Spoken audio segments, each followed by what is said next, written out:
pertama kita melihat apa yang dialami Malaysia ini sebenarnya bagian dari impact krisis pangan yang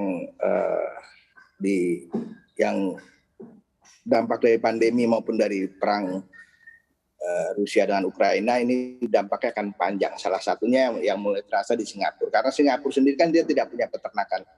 Dia selalu mengandalkan selama ini dari Malaysia atau Thailand. Nah, sedangkan Indonesia sendiri sebenarnya punya peluang cukup besar karena produksi kita sangat besar. Kita bisa mencapai 4,5 miliar ekor per tahun atau sekitar 4 juta ton daging ayam. Dan itu kita surplus ya, dan kita sudah mengklaim bahwa kita Indonesia sudah swasembada daging ayam dan telur. Nah, hanya yang perlu kita pikirkan adalah bagaimana para peternak ini bisa menembus pasar internasional. Sebelum kita masuk ke Singapura, sebenarnya Indonesia sudah bisa masuk ke Jepang, di mana Jepang mempunyai persyaratan yang sangat ketat. Jadi kalau sudah bisa masuk Jepang, seharusnya kita bisa masuk kemana saja. Dan kita sudah juga bisa ke Jepang itu kita mengirim daging ayam olahan, nugget, sosis dan lain-lain. Sedangkan ke negara lain kita juga sudah bisa mengirim telur tetas untuk indukan, untuk breeding juga maupun juga DOC parent stock. Nah, ini peluang buat kita untuk ke Malaysia, untuk ke Singapura. Hanya kita harus mengetahui ketentuan-ketentuan yang mereka tetapkan maupun ketentuan-ketentuan lainnya. Misalnya ketentuan kesehatan hewan, juga ketentuan kesehatan masyarakat veterinernya atau Kesmafetnya. Apakah mempunyai ketentuan yang sama antara Singapura dengan Indonesia? Nah, yang menjadi masalah adalah kita ini masih dianggap daerah endemi flu burung. Nah, apakah Singapura mau menerima ayam dari kita? Mungkin jawabannya Singapura harus melihat ketentuan OIE, yaitu Badan Kesehatan Hewan Dunia, bahwa untuk salah satu untuk mengantisipasi flu burung itu adalah dengan kompartemen. Nah, di Indonesia sebagian besar peternak ayam broiler ini sudah melakukan kompartementalisasi, terutama di hulunya.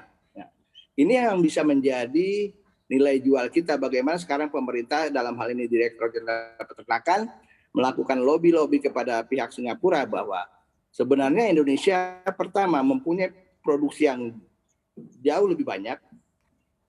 Karena kan Indonesia termasuk produsen ayam terbesar di dunia, masuk 10 besar. Kedua, Indonesia juga sudah memenuhi persyaratan-persyaratan kesehatan hewan maupun persyaratan-persyaratan Kesmafet atau kesehatan masyarakat veterinernya, ya. Nah, ini masih banyak yang belum tahu, termasuk mungkin pemerintah Singapura sudah tahu atau belum. Nah, inilah yang menjadi tugas dari pemerintah dalam hal ini Direktur Jenderal Peternakan dan Kesehatan Hewan. Sedangkan dari sisi peternaknya mungkin sudah siap. Nah, lantas dari peternak yang mana? Di peternak kita ini kan ada levelnya, ada yang level besar integrator, level menengah, dan level bawah. Mungkin untuk peternak-peternak besar ini bisa diarahkan kelebihan produksi mereka untuk pasar ekspor antara lain ke Singapura ini. Karena mereka juga sebagai perusahaan besar, mereka sudah memenuhi segala persyaratan peternakan, persyaratan kesehatan hewan maupun persyaratan ketentuan yang ditetapkan oleh OIE tadi.